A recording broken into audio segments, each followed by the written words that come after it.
Hi everyone, Charlie and I are back with it was supposed to be a 24-hour spot prize giveaway. It ended up being 48 hours because unfortunately I couldn't do a video yesterday. So these are the prizes that the lucky winner is going to win. And what I'm going to do is I'm going to go and get my laptop and do the random picker. So I'm going to just put it on pause and come back and let you know who has won these goodies. So be right back.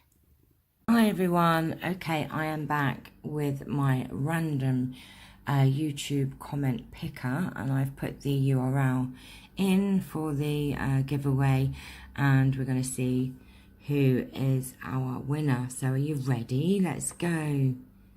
Oh, she says.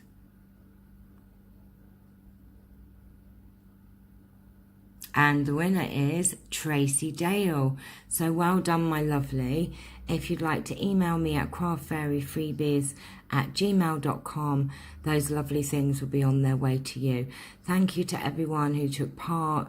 And don't forget, I have giveaways every week. So just keep watching. Thanks for watching. Please like and subscribe. Oh, I'm wobbling. Look, I can't hold my camera. See you all very soon. Take care. Bye-bye.